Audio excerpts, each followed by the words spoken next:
Continuamos en Fuera de Control y estoy junto con Miguel Sumer Elías, que es abogado especializado en Derecho Informático y de Internet y director de informaticalegal.com, además de docente universitario. Miguel, gracias por estar aquí en Fuera de Control. Y el tema que nos reúne tiene que ver con la protección de datos personales. Sí. Hay un gran desconocimiento por ahí por parte de nosotros, de la gente, acerca de que quizás haya quienes manipulen o manejen nuestros datos, confusiones comerciales y demás, pero es algo que en muchos casos está prohibido. ¿Cómo es esto? No, bueno, primero hay que ubicarse por ahí en un contexto de que hace no mucho tiempo uno sabía dónde estaban los datos de cada uno. Claro. O sea, yendo en el mundo analógico, en ese mundo no digital, uno yendo a la fuente y yendo al registro del colegio donde fue de chico, a la biblioteca donde consultó un libro, o al registro público donde tiene inscrito la casa o el auto, claro, uno tenía casi con certeza, con plena certeza de que había un fichero claro, dónde estaban tus datos y sabías dónde ir a reclamar. Exacto. De alguna forma. Hoy, si se pregunta dónde están los datos de cada uno, la verdad que la respuesta es no lo sé. Ajá. En este contexto histórico, bueno, la legislación trató de alguna forma de darle alguna respuesta. Convengamos que siempre existió una protección hacia nuestra privacidad, ¿no? A través de la primera redacción, la antigua redacción de la Constitución Nacional. Claro. Recordemos que hay un artículo que está escrito hace más de 200 años, que es el 19, que habla de que todo lo que hagamos en forma privada está solo reservado a Dios. Y ningún juez puede meterse en nuestra vida privada. Sí. Después, con la reforma que hubo en la Constitución, el recordado Pacto de Olivos del 94, se incorporó la acción de habeas data a nivel constitucional, que nos da un poquito más de derechos sobre nuestra información. Entonces nos permite de alguna forma ir a tocarle la puerta a los organismos públicos o a las empresas y preguntarle, ¿qué sabe usted de mí?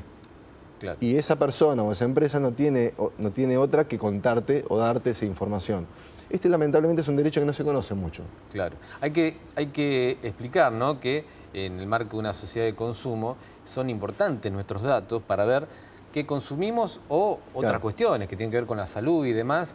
Y muchas empresas se interesan por tener una gran cantidad de datos. Ojalá pudiera tener datos de todos, por ejemplo los argentinos, para saber qué es lo que consumen, cuáles son sus características, claro, sus hábitos y demás, ¿no? Bueno, esto las empresas de marketing directo es oro en polvo. Claro, ¿no? Claro. Porque imagínate que cuando uno llega de vacaciones, entra a la casa de uno y encuentra un montón de papeles con publicidad y los tira. Exacto. Pero imagínate que te llegue solo la publicidad que a vos te interesa.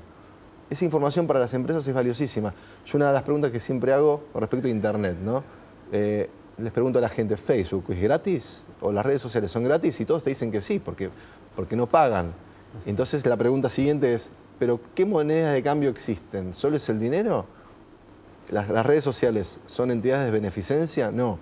Lucran con nuestra información, con nuestros datos que nosotros abierta y libremente cedemos para que ellos después los comercialicen para claro, publicidad. Entonces hay un valor económico altísimo el dato personal hoy por hoy. Ahora, Miguel, por ejemplo, todos nosotros recibimos llamados durante el día, en horarios claves, digamos, donde estamos, a veces durmiendo, a veces descansando, otras veces fin no. de semana, feriados. Que te ganaste un auto, sí, te ganaste esto, lo otro. Si a mí me llama, por ejemplo, te ganaste un auto, tal empresa, ¿no? Sí. Tal firma. Déjamelo en la puerta.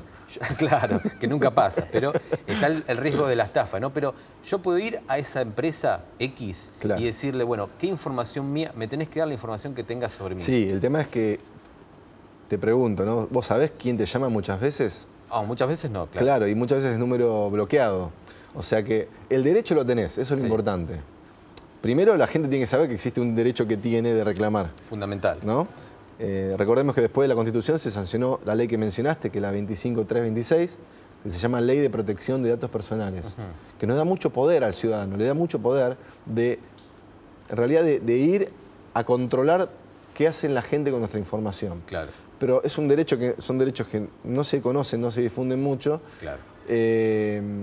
Y bueno, como respondiendo a tu pregunta, sí, tenemos derechos, tenemos herramientas. El tema es que muchas veces es medio imposible saber de dónde te llaman. En la Ciudad de Buenos Aires hay una ley de hace pocos años que es el registro no llame. Sí. El registro no llame es una muy buena intención, pero realmente es impracticable.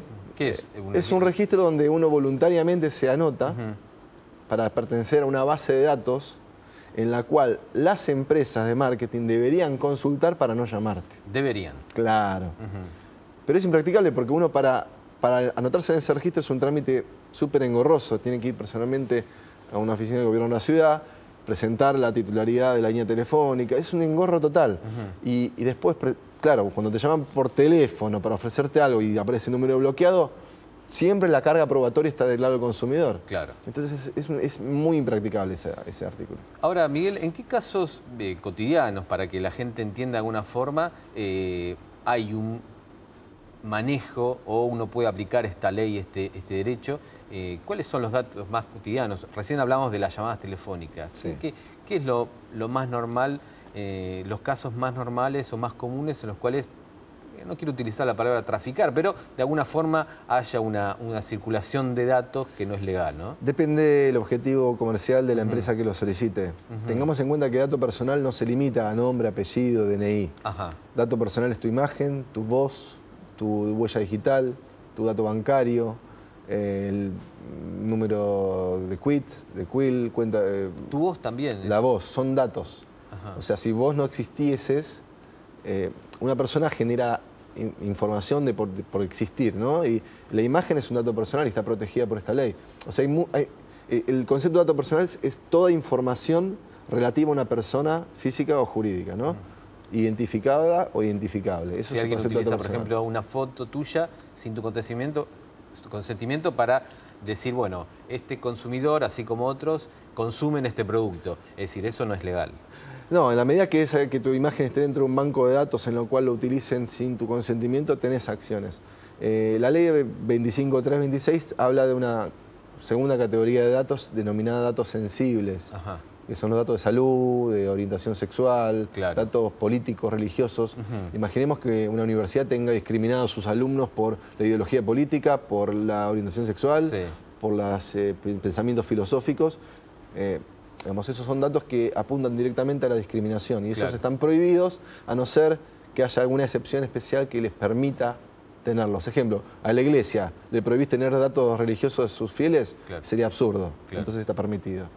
Pero es dable que pase eso, porque precisamente el consumo apunta también no solo a la masividad, sino a la especificidad, ¿no? Es decir, bueno, digamos, qué orientación sexual, etcétera, etcétera. Pero convengamos que el principal enemigo de este tipo de cuestiones es la persona misma, porque uno se mete a Facebook, por ejemplo, o a las redes sociales, y es increíble la liviandad que hay para publicar los datos.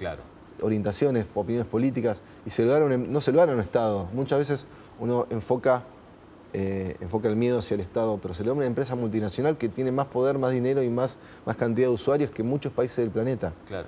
Ni siquiera es necesario hackear. No. Abrís y ya está. Es más, creo que hay piquetes de los servicios de inteligencia pidiendo, por favor, denos trabajo, porque la gente misma pone su información.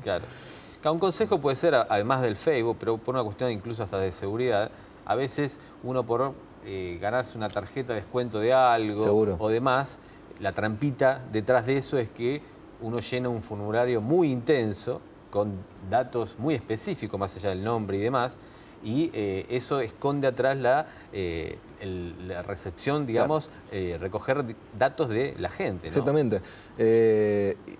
Y me das pie para contarte que, bueno, a esta ley, esto se sancionó en el año 2000, ¿no? En el año 2001 se sancionó el decreto reglamentario, que es el 1558 del 2001, que crea la Dirección Nacional de Protección de Datos Personales, que es el órgano de control y de aplicación de la ley 25.326. O sea, sería así como que controla la aplicación de la ley y el que hace cumplirla. Bueno, este es un órgano que tiene también unos 10, 11 años de creación, tiene sus limitaciones presupuestarias, edilicias, estructurales, que hacen que, obviamente, el ideal sería que pudiesen abarcar la totalidad de los datos de la gente y realmente hagan sentir el rigor a la gente. Tiene buenas intenciones y lo reconozco, pero no logra cumplir cabalmente su objetivo por factores, vaya uno a saber, políticos, financieros, etcétera, etcétera. Vos sabés que es algo recurrente, ¿no? El tema de, sobre todo lo que tiene que ver con este programa, Fuera de Control, los controles y la falta de estructura. Siempre falta estructura, siempre falta gente, siempre faltan medios. Creo yo que es una cuestión de negligencia, aunque a veces uno en este ambiente debe sospechar también que a veces, digamos, mientras menos control haya, hay quienes se benefician también, ¿no? Nosotros somos hijos del rigor, Exacto. sobre todo la idiosincrasia argentina, ¿no? La pregunta es, ¿para qué se crea un órgano de control? Para controlar. Claro. Si un órgano de control lo creas es precisamente para que cumpla una función, pero si por otra vía no le das el respiro necesario para que cumpla sus funciones, es una figura, pasa a ser una figura nominativa o... Exacto, algo simbólico. Simbólico, claro. Bueno, a veces se hace para decir, ven, existe. Claro. Yo lo creé. Ahora, bueno, es una cuestión de estructura y demás, pero si lo creas y es para que no funcione, sobre todo si es algo adrede, entonces es lo mismo. La Dirección Nacional, en mención, tiene muchas funciones, entre ellas controlar la aplicación de la ley, hacer inspecciones, aplicar sanciones administrativas. Por ejemplo, te puede aplicar una multa, una suspensión de la base de datos. Importante, claro. Imagínate que una empresa de marketing que vive de las bases de datos no le deje usarla. Va atenta contra el negocio directamente. ¿Y se hace? ¿Conoces algún caso? Sí, conozco casos, hay que ser sinceros, la dirección vaya uno a saber por qué razones internas. Hace no mucho empezó a salir a la calle a hacer inspecciones. Es una decisión que aplaudimos todos porque es realmente necesario. Y me consta que está empezando por las grandes empresas, por la banca, por las empresas de salud, medicina privada, de empresas como por ejemplo el Veraz o empresas de información crediticia, diarios, periódicos, está haciendo un control. La pregunta es, ¿qué información tienen? ¿Para qué la usan? ¿A quién se la dan? ¿Por cuánto tiempo la tienen? ¿De dónde la obtuvieron? Ellos jamás te van a pedir la base de datos. ¿No? Son declaraciones juradas de los organismos y de las empresas. O sea, nunca se van a hacer de una mega base de datos. Y convengamos, Miguel, que detrás hay dinero, porque esto no son los datos ingenuamente nuestros. Hay dinero, porque la obtención de esos datos genera obviamente información utilizada por las empresas para el consumo, o sea que termina siendo dinero y también, bueno, hay dinero que me imagino está ahí, digamos, y está en juego en caso de que haya un mayor control o un menor control, ¿no? Totalmente. De hecho, también controlan si hay medidas de seguridad. Es un tema muy importante las medidas de seguridad, porque imaginemos que empresa X, de tarjeta de crédito o cualquiera, que tiene una base de datos impresionante con datos realmente delicados de las personas y que no tenga una medida de seguridad básica. Básica me refiero a una contraseña o una puerta cerrada con llave, de que pueda entrar cualquier empleado o que pueda acceder cualquier persona de cualquier lado, los mal llamados hackers o delincuentes informáticos, o empleados desleales. Entonces, la dirección dictaminó una disposición, que es la 11 del 2006, que obliga realmente a tener medidas de seguridad adecuadas para el nivel de datos. No es lo mismo tener la base de datos de mi oficina que la de un hospital, ¿no? Con los datos de salud y las historias clínicas. O sea, establece medidas de seguridad distintas. Como digo, el campo de acción es amplísimo, abarca todo el país. Hay una obligatoriedad de registrar las bases de datos. Como darse de alta en la FIP, por ejemplo, no es opción, hay que registrar las bases de datos. Es ley. Y hay que cumplirlo. Y para que la base de datos sea legal, tiene que uno registrarla en la Dirección de Protección de Datos. Y recién ahí puede decir, cumplo con la ley y me adecuo.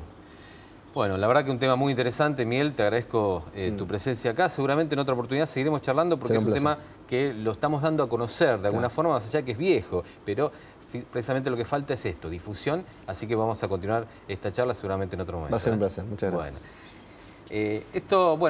Protección de datos. Tus datos que pueden ser manejados por alguien de forma ilegal, tenés que conocer, como hablábamos recién con Miguel, que tenés un derecho, hay una ley que te protege y que tenés que reclamar que si una empresa, y sabés que de alguna forma trata de obtener tus datos o los obtiene o los maneja, bueno, puedes ir y preguntarles y exigirles que te den explicación. Pero es un tema que vamos a seguir desarrollando aquí, es Fuera de Control, que tiene que ver precisamente con los controles, que muchas veces están, pero a veces falta estructura, falta gente y demás. Así que gracias por haber estado allí, nos volvemos a reencontrar el próximo martes y aprovecho para mandarle un beso grande a mi sobrina Vicky, que cumplió añitos hace muy poquito. Así que gracias.